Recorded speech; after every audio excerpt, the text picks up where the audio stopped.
This is a really, really important day, long time coming.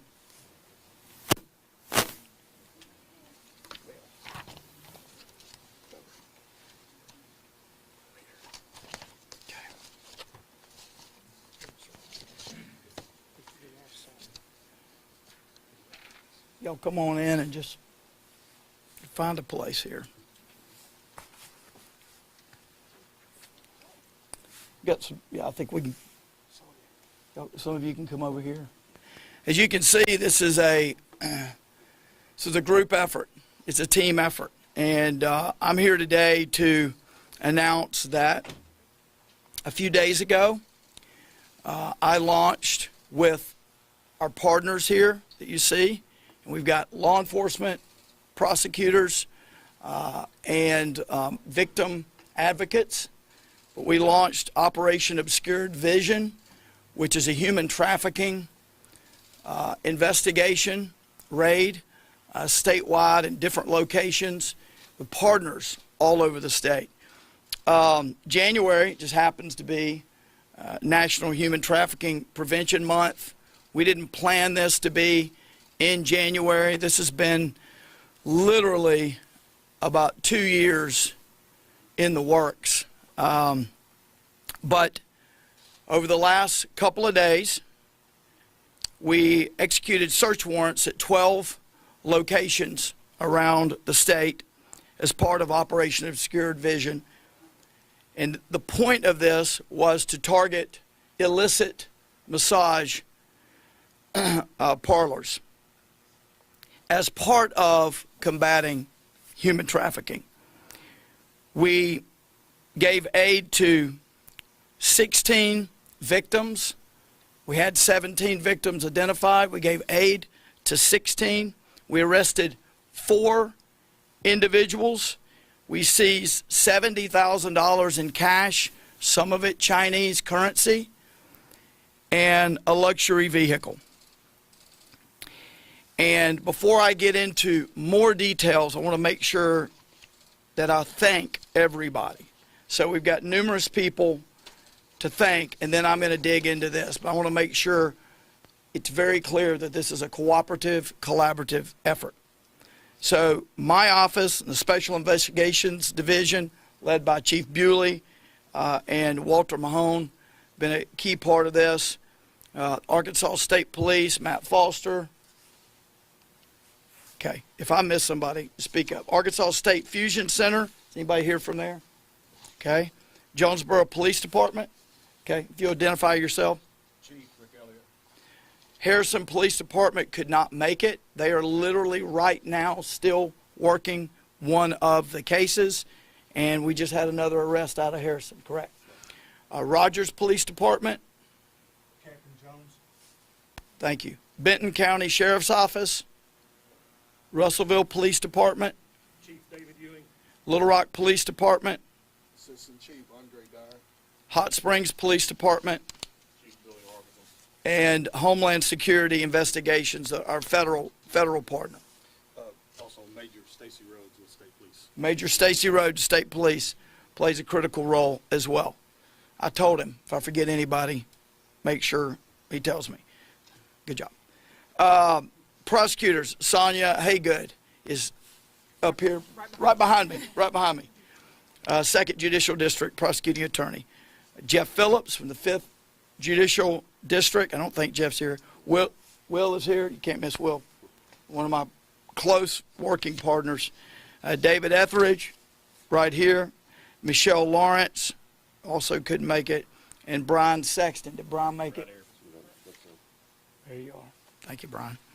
And then a key part of this team effort are the advocacy groups, Arkansas Human Trafficking Council, Into the Light is represented here, Freedom Finders, Hope Found, also represented here, Northwest Arkansas Forensic Nursing Team REACH, Northwest Arkansas Sexual Assault Center, also represented here, We Are Free, represented here, Regional Intervention of Sexual Exploitation, RISE, and Children's Protection Center, CPC, in Little Rock.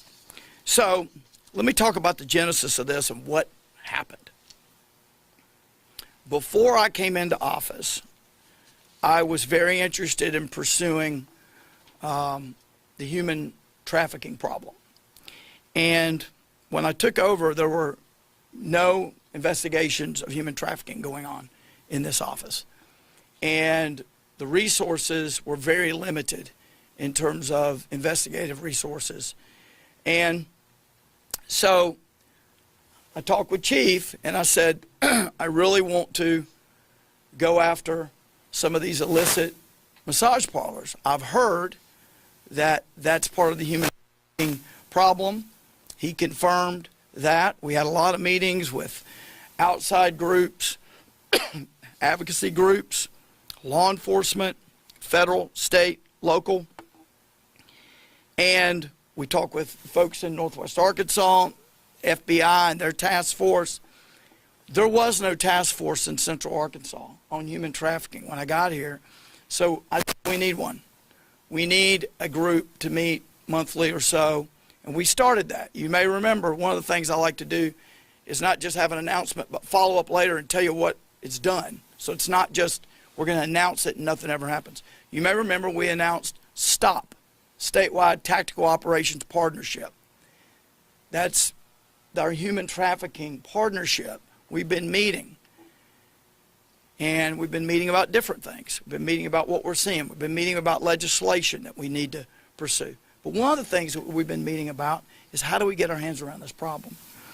So I want to thank the governor and the legislature because last year I went to them and said, I need some full-time investigators. There was no full-time investigator. There's really no one on cold case, organized retail crime, or human trafficking, etc. I said, we need a full-time person on human trafficking. We got that funded. We got that person. And this operation is the first significant beachhead that we've been able to make because of a full-time investigator. So let me talk about what's going on here. So we had 4 arrests. I probably won't, with my Magnolia accent, it probably won't be perfect, but let me try this. So Haiyan Liu of Harrison, King Chen of Jonesboro, Hongliang Kai of Jonesboro, and Chun-Li Wang of Rogers. My understanding, all 4 of these are Chinese nationals. All 4.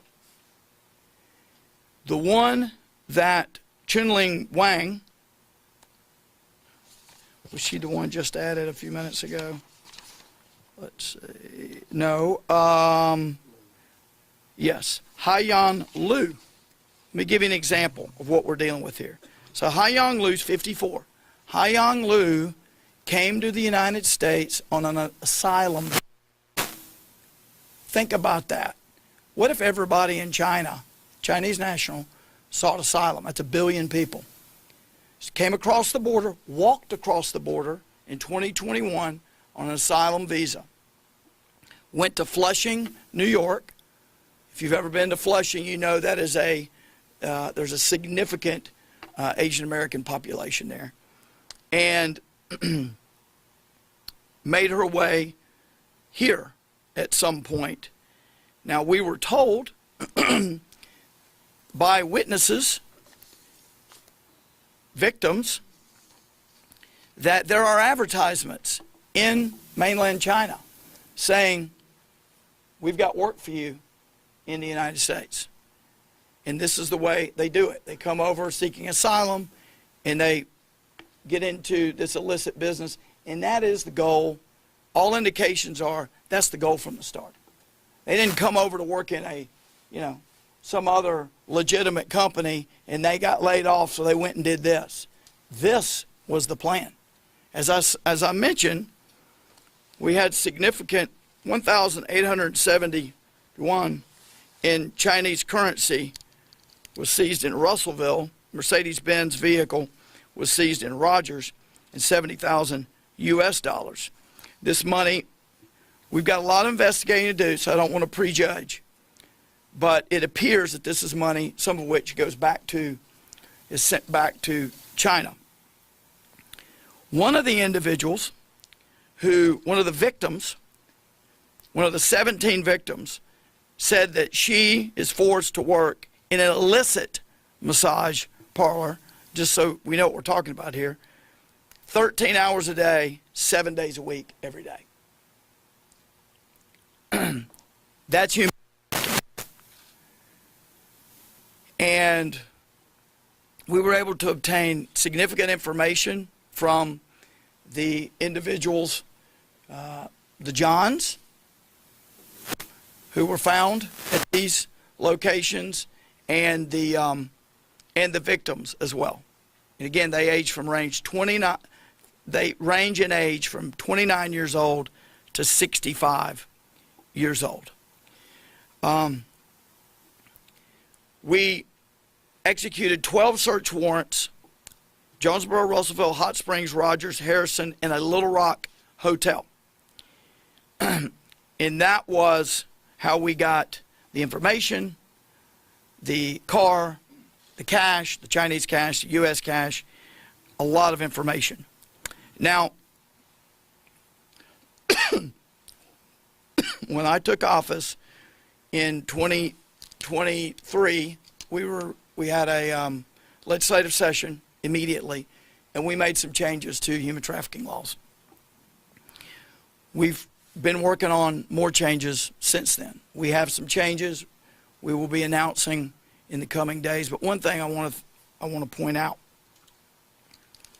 I think it's on here, I may just have to go on memory. So currently, the penalty for Johns is an unclassified misdemeanor. And we are going to seek to up that. I'm talking about the first offense. And we've worked with Will on that and some others. We did work with you on that. Sure. With Will on that and some others. So we have thank you. We have a number of changes that we'll be pursuing in the legislative session.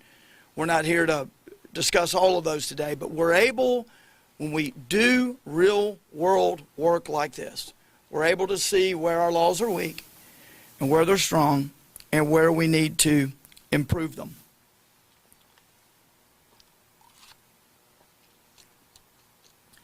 Without going into details, I will tell you that the individuals arrested, the 4 women, and the operations that we targeted, we're going to continue to do this around the state, but they are woven into a network that goes far beyond our borders. This is a national, international network. And here's the deal. Criminals don't draw the line and say, well, we'll do this bad stuff, but we're not going to do this. So where you find human trafficking, you often find drug trafficking, violence, rape, crimes against children, etc. I mean, they're not finding their moral compass as you get away from human trafficking. They're not drawing a line. They're involved in all kinds of stuff. And let me say this, because I think sometimes we collectively as a country are a bit naive about this, because we're a welcoming people, always have been. But make no mistake about it, we've known for decades, those of us in the military, and I've talked about it before, and I'm going to keep talking about it. And we're not talking about the people of China, but the Communist Chinese government is not your friend. They are involved in the fentanyl, shipping fentanyl ingredients that's used south of the border that ultimately kills lots of Americans. They're involved in cybersecurity attacks, and we don't know all the details yet, but I can tell you there appears to be an obvious Chinese tie here. And it's not about that country or any other country. It's about what they want to do to disrupt here in the United States. And also, they like getting our hard currency and sending it back. And they'll do this and many, many other things to accomplish that. So, anything you want to add that I missed on the operation? No, the only thing I would add is just the appreciation from Attorney General's office here with all of the cooperation and the partnerships. We can't do this without everybody. The relationships that you see up here are phenomenal, and we appreciate it. Yeah, and let me speak to that for a second. So we've been pushing to do this and did a lot of the organization. But make no mistake about it, who's knocking on the doors? Who's making the arrests? The law enforcement folks. Some of them are here. Some of them aren't here because they're still processing people. That one individual from Harrison was just added a little bit ago. And then what happens when you find victims? You got to get them help. Medical, mental, emotional. You got to show them that people care for them and that they're not wedded to this way of life, right? We have those advocacy groups here. They do this professionally. They know what they're doing. We couldn't do that without them. So it's this, and then the prosecutors, we work closely with state prosecutors and federal prosecutors. We had federal partner here in this one, Homeland Security Investigations. But here's what a lot of people forget. This office, the AG's office, does not have original prosecutorial ability. We have to partner. We have to partner to prosecute. And that's why, since day one, I have worked hard to develop relationships with the elected prosecuting attorneys and the folks that work with them, whether it's getting together with them socially, just staying in touch with them, offering to help, whatever. We've got to build those relationships because you have law enforcement, you have the victims, advocates, who help on site and after, and the prosecutors. It's all the team. State police, all of these organizations have to work hand in hand or it just doesn't work right. I miss anything? Yeah. Sorry, y'all. So when I got here, I created something called the Special Prosecutions Division and the Special Investigations Division separately. We had already had something like that with prosecutors and investigators. I separated them out, and Chief Bewley, who came from LRPD, has been a godsend. And he thought he was retiring. Didn't happen. Still not going to happen. And he's doing awesome. And then we've built cyber capability. We've talked about the human trafficking investigator, and organized retail crime, et cetera. But the Special Investigations Division is all investigators. And then we have a Special Prosecutions Division. Those are our prosecutors who liaise with folks like Sonia and Will and their people. It's truly been a team effort. Communications, Jeff Lemaster and his team. It's just been awesome. But I think the takeaway is this is only the beginning because there are so many leads that are going to come out of this. We're going to continue to be able to address this problem. And again, it's not just human trafficking, it's drugs and other things. And I want to say this. We had a legitimate massage instructor contact us and say thank you. Because look, let's be real. Sometimes you don't know. When you see a place, you don't know. Somebody else might know. You don't know whether it's legit or not. And you sort of, to some degree, you might be taking a chance. If you really had a hurt back or something and you don't know what you're walking into. You know?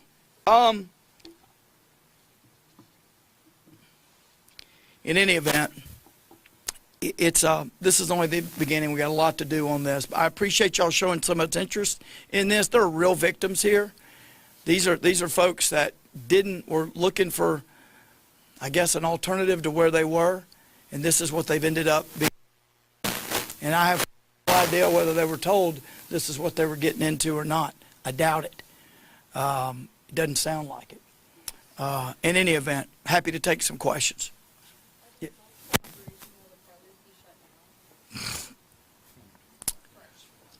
As a result of the operation, will the parlors be shut down? I think it depends on the individual ones. That'll be a very fact-specific inquiry. Look, if it's a place that's all they're doing, then obviously that's something that we're going to look into. We do have civil abatement authority, and so do the prosecuting attorneys, and so we'll be talking with them about the options in their area. But a lot of these, my take on it, based on what I've seen, is that's what a lot of these places do all the time.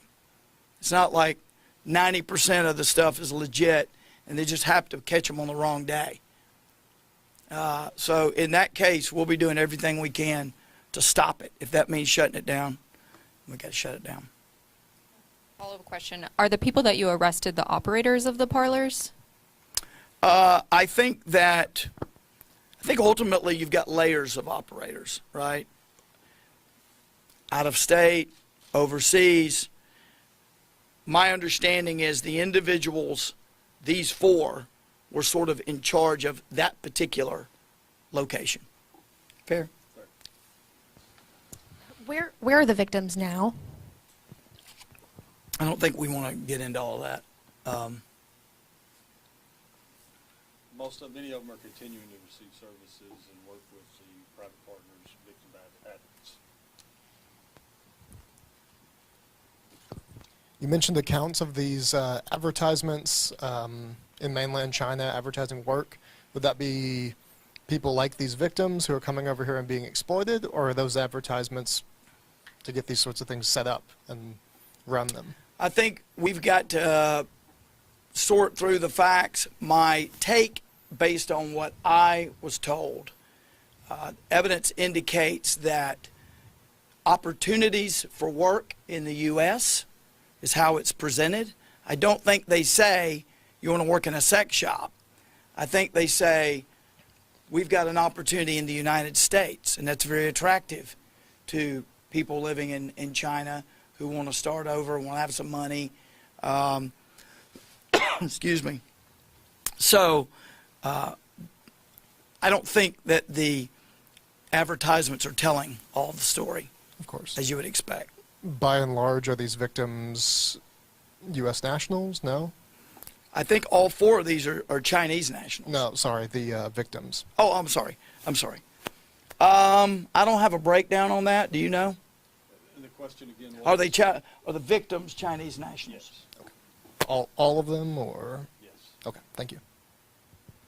And we don't have a breakdown of what I don't have a breakdown on what immigration credential each have, but it sounds like there's a lot of asylum visas for Chinese nationals. To follow up with his question, was a language barrier with them? We have interpreters. Okay. Again, team effort. And it wasn't me.